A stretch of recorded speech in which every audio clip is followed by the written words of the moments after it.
नमः सिद्धेभ्यः ओम नमः सिद्धेभ्यः ड़मो अरिहंताड़म ड़मो सिद्धाड़म ड़मो ऐरियाड़म ड़मो वज्जायाड़म ड़मो लुई सव्यसाहुड़म। चलते फिरते तीर्थ हैं हरते सब संताप, हम तो बस इतना जानते आप सरीखे आप, हम तो बस इतना जानते आप सरीखे आप। कुंडलपुर के बड़े बाबा की, मूलनायक श्री आदिनाथ भगवान की, सिरपुर के श्री पार्श्वनाथ भगवान की, परम पूजाचार्य भगवान गुरुदेव शिक्षण विद्यासागर जी महामुनि राज की, मुनि शिक्षण विमल सागर जी, अनंत सागर जी, धर्म सागर जी आदि समस्त 3,9 करोड़ मुनि राजों के। सबको दूर दूर बैठना है, दूर दूर बैठना है। आज विदेह क्षेत्र की यात्रा करेंगे अपन ध्यान के माध्यम से। दूर दूर कोई एक दूसरे को स्पर्श नहीं करे, क्योंकि ध्यान में सभी लोग अर्ध पद्मासन में बैठेंगे और नासाग्र दृष्टि रखना है, यानी नाक का अग्रभाग अपना अपना सबको दिखता रहे। रीढ़ की हड्डी को सीधा करते हुए आंखें बंद करना है और दूर दूर पिंड ऑफ साइलेंस बस सुनना है।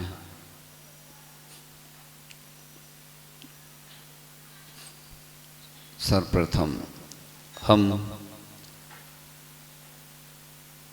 आते जाते श्वासों पर नियंत्रण रखते हुए बस इस शरीर से पृथक उस आत्म तत्व को महसूस करने की भावना करते हैं। यह आत्म तत्व रूप रस गंध वर्ण से रहित है और जानना देखना ज्ञाता दृष्टा बनना हमारा स्वभाव है और हम अनादिकाल से इस शरीर को ही अपना सब कुछ मान रहे हैं, जबकि मैं शरीर से पृथक आत्म तत्व हूँ। और धीरे धीरे हम चलते हैं विदेह क्षेत्र की ओर, जहाँ पर तीर्थंकरों की हम वंदना करते हैं। जहाँ हम रहते हैं उसे भरत क्षेत्र कहते हैं और यहाँ पंचम काल में तीर्थंकरों का जन्म नहीं होता, इसलिए हम तीर्थंकरों के दर्शन करने से वंचित रह जाते हैं, साक्षात दर्शन नहीं कर पाते। लेकिन विदेह क्षेत्र में हमेशा तीर्थंकरों के दर्शन सुलभ हैं, परंतु वहाँ पर जाने की सामर्थ्य हम और आप में नहीं है। हाँ, हम भावों के माध्यम से सभी स्थानों की वंदना कर सकते हैं और प्रारंभ हो जाती है विदेह क्षेत्र की वंदना। हम सब चलते हुए चले जा रहे हैं और आ गया सामने विजयार पर्वत, जहाँ पर चक्रवर्ती अपनी विजय की प्रशस्ति लिखता है। हमने उस पर्वत को बड़ी सुगमता से पार कर लिया है और आगे बढ़ते बढ़ते चलते चलते आ गया हिमवान पर्वत। हिमवन पर्वत, यह पर्वत 100 योजन ऊंचा तथा स्वर्ण के समान पीले रंग का है। इतने ऊंचे पर्वत को कैसे पार करें? और हम भगवान की भक्ति करते हैं और बढ़ते बढ़ते नीचे उतरना है। हे भगवान, चढ़ तो हम जल्दी गए, लेकिन हम उतरेंगे कैसे? आप ही साई हैं। हे भगवान, शक्ति दो, साहस दो, क्योंकि आपके दर्शन करने की तीव्र भावना है। और उतर आते हैं नीचे। नीचे जगन भोग भूमि हेमवत क्षेत्र की रचना है, जहाँ मनुष्यों का शरीर 1 कोस ऊंचा होता है। एक दिन के बाद आंवले के बराबर आहार करते हैं। 10 प्रकार के कल वृक्ष होते हैं। ऐसे क्षेत्र को पार करते हुए आगे बढ़ते हैं। चलते चलते आ गए महाहिमवन पर्वत पर। ये पर्वत 200 योजन ऊंचा चांदी के समान धवल वर्ण का है। इस पर्वत पर महापद्म नाम का तालाब है।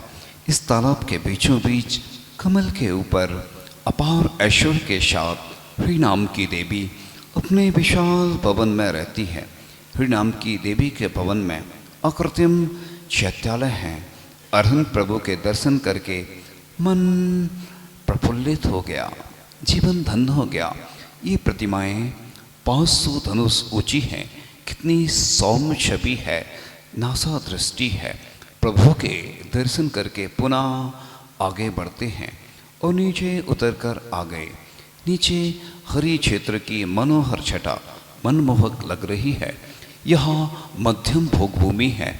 10 प्रकार के कल्प वृक्ष हैं। यहाँ के मनुष्यों का शरीर 2 कोस ऊंचा तथा 2 दिन के बाद बहिरा के बराबर आहार ग्रहण करते हैं और बढ़ गए। आगे चलते चलते निश्चित पर्वत आ गया। ये पर्वत 400 योजन ऊंचा तथा स्वर्ण के समान पीत वर्ण का है। इतने ऊंचे पर्वत पर कैसे चढ़ें? और साहस करके पर्वत के ऊपर आ जाते हैं। पर्वत के ऊपर तिगंच नाम का तालाब है।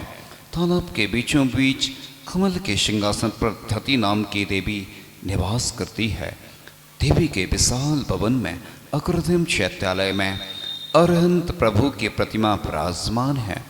उन प्रतिमाओं के दर्शन कैसे हों? क्योंकि तालाब के बीचों बीच भवन में चैत्यालय है और तालाब के जल में बड़ी बड़ी लहरें उठ रही हैं और भंवरों के बीच से निकलना कठिन है। और आगे ध्यान करते हैं, हे भगवान कुछ उपाय बताओ। और इस प्रकार तालाब का किनारा आ जाता है। इसी प्रकार हमने भी भगवान का स्मरण किया और चैत्यालय के दर्शन करके नीचे उतर गए। नीचे देवकुरु उत्तर कुरु क्षेत्र में उत्तम भोग भूमि है। यहाँ के मनुष्यों का शरीर 3 कोस ऊंचा तथा आहार 3 दिन के बाद पेड़ के बराबर का है। और आगे बढ़ते हैं। चलते चलते आ गया विदेह क्षेत्र। यहाँ सदा चतुर्थ काल रहता है। ओहो, कितनी कठिनाई के बाद, कितनी इंतजार के बाद आया है। ये क्षेत्र बहुत अभिलाषा थी यहाँ के दर्शन करने की। कितना सुंदर श्री मंदिर स्वामी का समूह शरण लगा हुआ है। 12 योजन के विस्तार में समूह शरण की रचना की गई है। पृथ्वी से 5000 धनुष ऊपर वृत्ताकार रूप में कुबेर द्वारा विशाल समूह शरण की रचना की गई है। लो आ गया समूह शरण का प्रवेश द्वार। सबसे पहले धूलिसाल कोट बना हुआ है। कोट के चारों ओर 4 तोरण द्वार बने हुए हैं। इन द्वारों के बाहर मंगल द्रव्य, नवनिधि, धूपघट आदि रखे हुए हैं। इन द्वारों पर चारों ओर ज्योतिषी देव रक्षक के रूप में खड़े हुए हैं। और आगे बढ़ते हैं। चारों ओर दरवाजे पर 4 मानस्तंभ बने हुए हैं।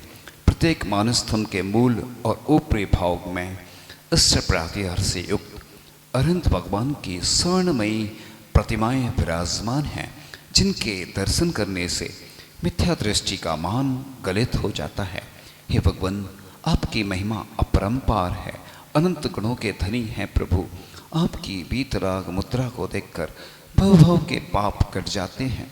हे प्रभु, हमारा जीवन धन्य हो गया और हम सभी प्रभु की भक्ति में लीन हो जाते हैं।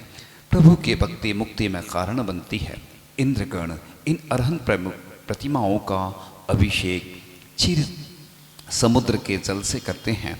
मानुस्तंभों के पास चारों ओर 4 बापिकाओं के अति रमणीय कुंड बने हुए हैं, जिनके जल से पैर धोकर हम सब समूह शरण के अंदर प्रवेश कर रहे हैं। सबसे पहले आ गई चैत्य भूमि। कितनी सुंदर भूमि है, जहाँ पर विशाल चैत्य प्रसाद सुशोभित है।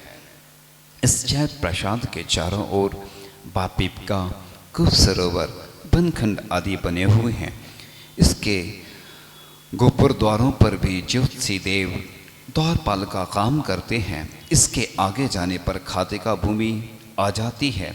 इस भूमि में अत्यंत सुंदर कमलों से युक्त खाई बनी हुई है, जो समूह शरण को घेरे हुए है। खाई के दोनों किनारों पर लता मंडप के बद्ध चंद्रकांत मणि की शिलाएं बनी हुई हैं, जहाँ पर देव इंद्र आदि विश्राम करते हैं। चलते चलते सामने देखते हैं कि लता भूमि आ गई है, जहाँ पर पुन्नाक तिलक, वकुल, माधवी आदि नाना प्रकार की लताओं के लता मंडप बने हुए हैं।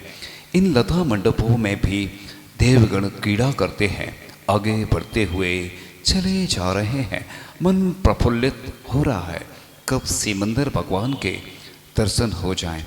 और अब उपवन भूमि आ जाती है। चारों दिशाओं में अशोक, सप्तवर्ण, चंपक तथा आम के मनोहर उद्यान सुशोभित हैं। इन उद्यानों में एक एक चैत्र वृक्ष बीचों बीच स्थित है। इन वृक्षों के मूल भाग में अरुण भगवान की प्रतिमाएं विराजमान हैं। सब भगवान के दर्शन करके गदगद हो जाते हैं। धन्य हो गए उन वापिकाओं में स्नान करने से 1 भव तथा जल में देखने से 7 भव दिखते हैं। ऐसे अतिशय को देखकर सब कहते हैं दर्शन अति शीघ्र हो और भक्ति करने लग जाते हैं।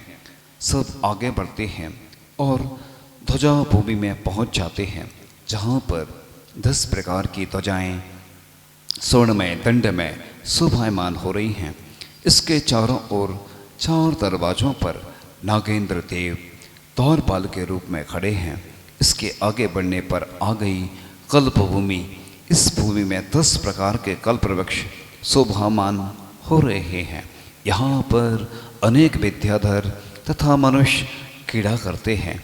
इसी भूमि के चारों ओर 4 दरवाजों पर 4 सिद्धार्थ वृक्ष लगे हुए हैं। इन वृक्षों पर सिद्ध प्रतिमाएं विराजमान हैं। इसके आगे पवन भूमि में पहुंच गए। इस भूमि में पद्मराग मणि के स्तूप बने हुए हैं। इन स्तूपों में चिन्ह प्रतिमाएं विराजमान हैं, जिनकी पूजन और अभिषेक देवगण भक्ति भाव से करते हैं। भवन भूमि से आगे बढ़ते हैं, श्री मंडप भूमि में पहुंच जाते हैं, जहाँ पर 12 सभा का दृश्य देखकर सबका मन प्रसन्न हो जाता है। पहले कोठे में गणधराधिक मुनि महाराज विराजमान हैं। दूसरे कोठे में कल्पवासिनी देवियाँ विराजमान हैं। तीसरे कोठे में आरिकाएँ व श्राविकाएँ बैठी हुई हैं। चौथे, 5वें और 6ठे कोठे में क्रमशः ज्योतिषी, वेंतर व भवनवासी देवों की देवियाँ भगवान की दिव्य ध्वनि के लिए सुनने के लिए लालायत हो रही हैं। 7वें, 8वें, 9वें कोठे में क्रमशः वेंतर, ज्योतिषी तथा भवनवासी देव बैठे हुए हैं। 10वें कोठे में कल्पवासी देव तथा 11वें व 12वें कोठे में क्रमशः चक्रवर्ती मनुष्य और सिंह आदि त्रिंच अपने पैर प्रोत को छोड़कर भगवान के उपदेश का लाभ ले रहे हैं। इन 12 कोटों से आगे 3 पीठ बनी हुई है। तीसरी पीठ पर गंधकुटी की रचना है। गंधकुटी के मध्य में सिंहासन पर 4 अंगुलों पर सिमंदर भगवान विराजमान हैं। ओहो, सिमंदर भगवान की जय हो, जय हो, जय हो। भगवान, हमारा जीवन धन्य हो गया। ये मनुष्य पर्याय धन्य हो गई। हमारे नेत्र सफल हो गए। और सभी भगवान को नमस्कार कर रहे हैं। गणधर देव भगवान की 3 परिक्रमा लगाकर नमस्कार कर रहे हैं। सभी देवों के अधिनायक, सभी इंद्रगण, प्रमुख आरिका तथा मनुष्य के अधिपति चक्रवर्ती तथा त्रिंचों का राजा सिंह भगवान के पास आकर नमस्कार करते हैं और अपने अपने स्थान पर बैठ जाते हैं। भगवान की दिव्य ध्वनि का रसास्वादन करते हैं। रोम रोम हर्षित हो जाता है। मन ही मन भक्ति करने लग जाते हैं। धर्म देशना को सुनकर हम लोग अपने आप को बहुत सौभाग्यशाली मानते हैं। हे भगवान, ऐसे ही भगवान के समोसरण का लाभ हमें प्राप्त होता रहे। हे भगवान, अनंत काल मैंने यूं ही गमा दिया। पंचेंद्रिय के विषयों में पाप करता रहा। कभी नरक में गया और नरक में संकल्प किया कि मैं अब कभी यहाँ नहीं आऊँगा। और जब मनुष्य पर्याय मिली, भोगों में लीन हो गया। कभी भगवान की पूजन करने में उत्साह नहीं दिखाया, मुनि राजों को आहार दान करने में उत्साह नहीं दिखाया, बस पाप प्रवृत्ति में ही आनंद मनाता रहा, उसी में अपने आप को अच्छा मानता रहा। जब धन वैभव प्राप्त हुआ, बस उसी में लीन हो गया और धन वैभव को ही अपना सब कुछ मानने लगा और सबको तिरस्कार करने लगा। सबका तिरस्कार करते हुए ही बहुत आनंद की अनुभूति होने लगी। हे भगवान, अब बस मैं आगे से आपकी पूजन करूँगा, माला फेरूँगा और अनुष्ठान करूँगा, धार्मिक क्रियाएं करूँगा, स्वाध्याय करूँगा, ऐसा सोचता रहा। लेकिन बस पंच इंद्रिय के विषयों में इतना गाफिल हो गया, उनमें ही फंस गया। हे भगवान, यह मनुष्य पर्याय बड़ी दुर्लभ है। बड़े पुण्य के युग से अच्छा शरीर मिला, लेकिन शरीर से भगवान की भक्ति नहीं की, बस पाप के कार्यों में ही लगा रहा। हे भगवान, मेरे द्वारा भूत वर्तमान में जो भी दोष हुए हों भगवान, मैंने एक इंद्रिय से लेके पंच इंद्रिय तक के जीवों को कोई कष्ट दिया हो और उनको सताया हो, उनकी विराधना की हो, उनका किसी भी रूप में उपयोग किया हो, हे भगवान, वह सब मिथ्या हो वे मेरे दोष। हे भगवान, मैं 5 पापों को करते हुए बड़े आनंद का अनुभव करता हूँ। हे भगवान, अब मैं इन दोषों का प्रायश्चित चाहता हूँ। हे भगवान, मेरे वह दोष मिथ्या हो वे, मिथ्या हो वे, मिथ्या हो वे। हे भगवान, बस मैं आपकी ही भक्ति करता रहूं, आपका ही गुणगान करता रहूं। मेरा प्रातः काल से लेके शाम तक, शाम से लेके प्रातः काल तक बस आपकी भक्ति में ही मेरा यह दिन और रात बीते। मैं अपनी आलोचना करता रहूं, अपनी निंदा गरह आलोचना करते हुए बस मैं अपना जीवन व्यतीत करूं। हे भगवान, मैं श्रावक के योग, व्रत प्रतिमा आदि धारण करके मुनि आर्य का बनूं और अपना कल्याण करूं। दुनिया में सर्वश्रेष्ठ अगर कोई पद होता है, मुनि का पद होता है, उससे ही मोक्ष की प्राप्ति होती है क्रमशः। हे भगवान, मैं कितने बार नरकों में भूख प्यास की वेदना को सहन करता रहा, लेकिन यहाँ पर कभी उपवास करने का भी मन नहीं होता है, उस भूख को सहन करने का मन नहीं होता है। हे भगवान, आप मेरे अंदर इतनी शक्ति प्रदान करें कि मैं उपवास कर सकूं, एकासन कर सकूं। हे भगवान, भोजन करते करते मैं कभी तृप्त नहीं हुआ। कितना अच्छा अच्छा भोजन मैंने किया, लेकिन घाटी उतरी माटी के समान वह बल के रूप में परिवर्तित होता चला गया। हे भगवान, बस गर जन्म हो दोबारा, मानव जन्म मिले, फिर से यही हो जिनवर, फिर से यही हो गुरुवर, इनकी शरण मिले। हे भगवान, मैं आपके आगे कितनी अपनी निंदा गरह आलोचना करूं भगवान, मैं दोष का कोष हूं भगवान। मुझे बस इतनी शक्ति दो कि बस मैं आपका नाम स्मरण करता रहूं, आपका गुणगान करता रहूं। हे भगवान, आपका नाम अंतिम समय तक स्मरण करता रहूं, जब तक मेरा कंठ अवरुद्ध ना हो।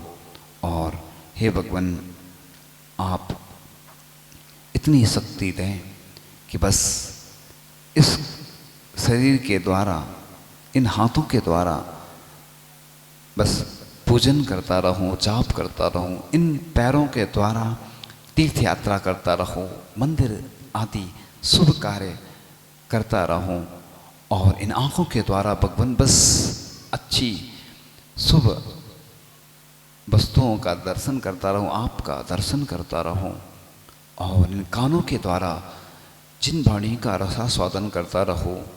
हे भगवान, आपकी महिमा अपरंपार है, आपका जो नाम स्मरण करता है इस संसार समुद्र से पार हो जाता है।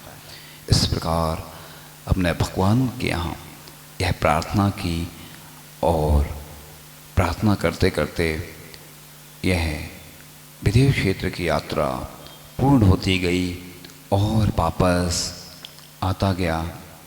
जिस प्रकार से मैं यात्रा करने के लिए गया था उसी प्रकार से वापस आता गया और सबको यह संदेश दिया, समाचार सुनाया। बहुत आनंदित प्रफुल्लित हो रहा हूँ, मेरे पैर जमीन पर नहीं टिक रहे हैं और धीरे धीरे फिर वापस आ जाते हैं और अपनी आंखें खोलते हुए 3 बार अपने हाथों से अपने मुख का स्पर्श करते हैं।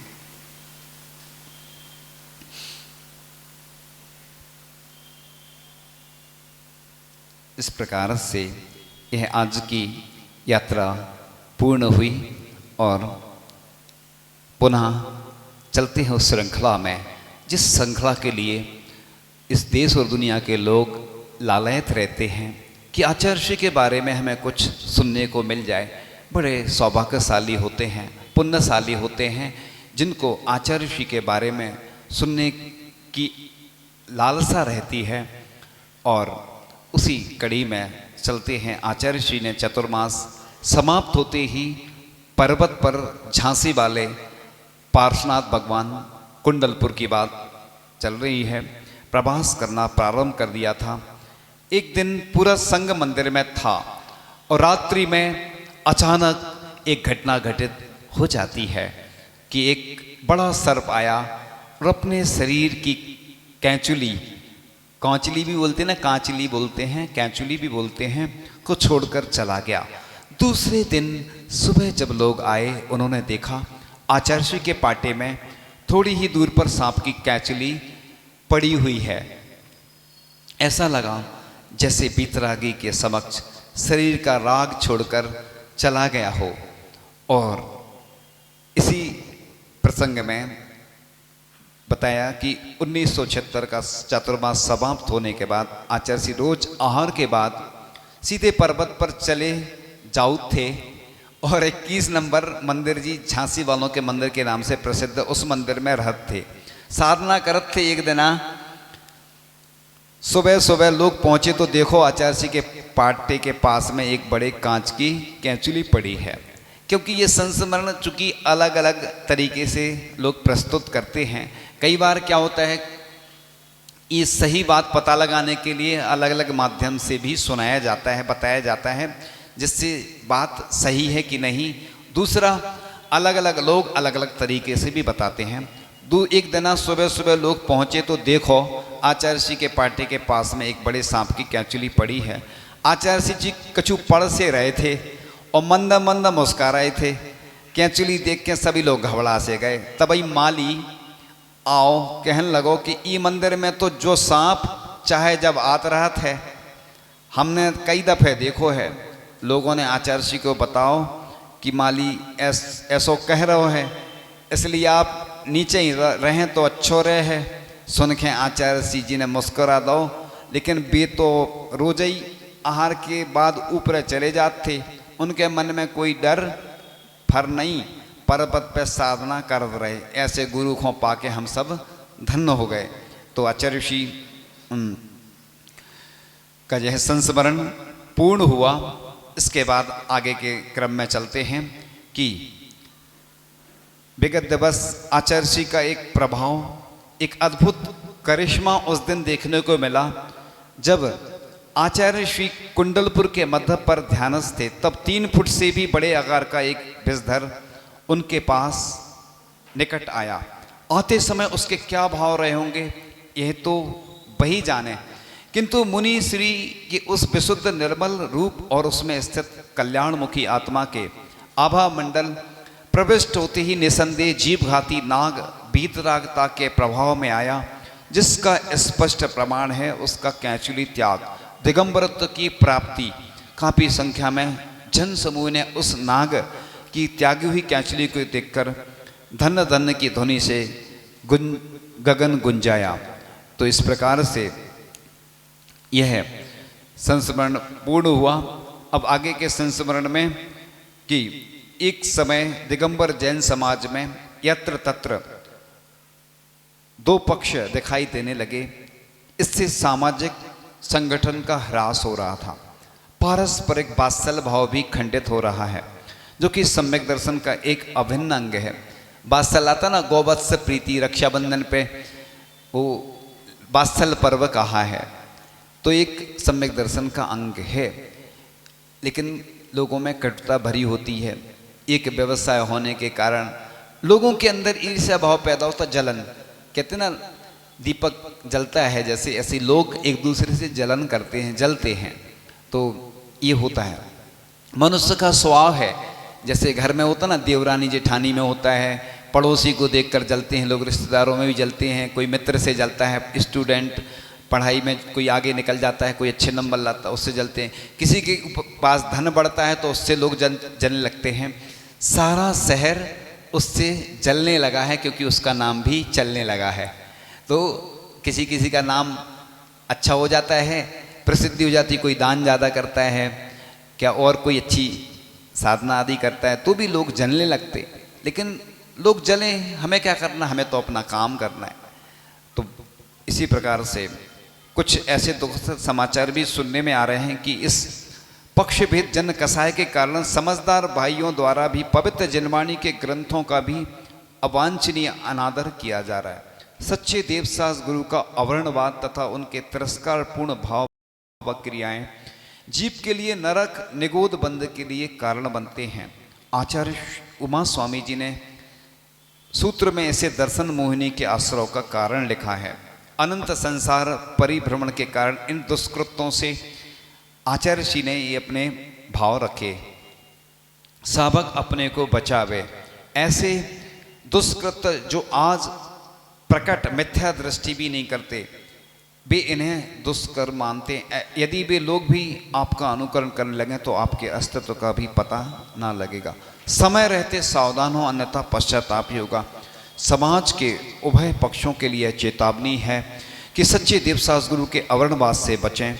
सच्चा दिगंबर जैन कभी इनका अनादर नहीं करेगा, सदा आदर ही करेगा। इसे सदा ध्यान में रखकर समझदारी का सही मार्ग में ही उपयोग करें। बिना वात्सल्य के धर्म के प्रभावना नहीं होती। सम्यक दृष्टि प्राणी मात्र में वात्सल्य रखता है, फिर साधर्मियों तो विशेष वात्सल्य होना चाहिए। पक्ष व्यामोह छोड़कर संसार से समस्त विवादों को दूर करने के अमोघ औषधि अनेकांतवाद। आचार्य जी ने क्या बोला, अमोघ औषधि, अमोघ शस्त्र होता जैसे क्या है, अनेकांतवाद का आश्रय करें। एकांत धारणाओं को दूर करें। जहाँ पारस्परिक विवाद है वहाँ निश्चित एकांत है। एकांतवाद विवाद ही उसकी निशानी है। जिन धर्मी को अनेकवादी होना चाहिए। इस प्रकार से आचार्य भगवान के विचार लोगों को पसंद आए और आगे बस एक मंगल भावना करते हैं। मंगल भावना के बाद आज ध्यान करवाया था, ध्यान और संस्मरण पूर्ण हुआ।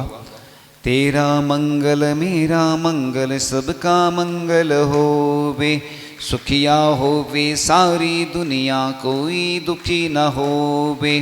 कण कण मंगल क्षण क्षण मंगल जन जन मंगल होवे। हे प्रभु निज मंगल के पहले जग का मंगल होवे। तेरा मंगल मेरा मंगल सबका मंगल होवे। जिन माँ बाबुल ने जन्मा है उनका मंगल होवे।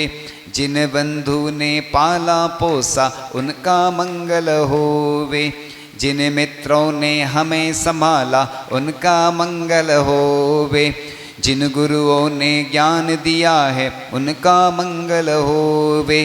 तेरा मंगल मेरा मंगल सबका मंगल होवे। जो धरती नव आश्रय देते उनका मंगल होवे। जिस जलवायु से जीते हैं उसका मंगल होवे। जिस अग्नि से जीवन चलता उसका मंगल होवे। जिन तरुओं से भोजन मिलता उनका मंगल होवे। तेरा मंगल मेरा मंगल सबका मंगल होवे। हम जिस दुनिया में रहते हैं उसका मंगल होवे, हम जिस भारत देश में रहते उसका मंगल होवे, हम जिस राज्य प्रांत में रहते उसका मंगल होवे, हम जिस नगर शहर में रहते उसका मंगल होवे, तेरा मंगल मेरा मंगल सबका मंगल होवे। इस प्रकार से सबका मंगल हो रहा है, क्योंकि चतुर्दशी है, बहुत सारे लोगों के उपवास हैं, एकासन हैं, तो ऊपर से व्यवस्था हो जाती है। जिसका कोई नहीं होता उसके प्रभु होते हैं। जिन वाणी के ज्ञान ते सूझे लोकालो, सो वाणी मस्तक नमो सदा दे तु दो। हे जिन वाणी भारती माँ तो जपो दिन रैन, जो तेरी शरणाग है सो पावे सुख चैन। देव वचो अरिहंत को गुरु सेवा निर्गंत, दया धर्म पालो सदा यही मोक्ष का पंथ। आचार्य गुरु शिक्षण विद्यासागर जी महामुनि राज की 9 बार नमोकार।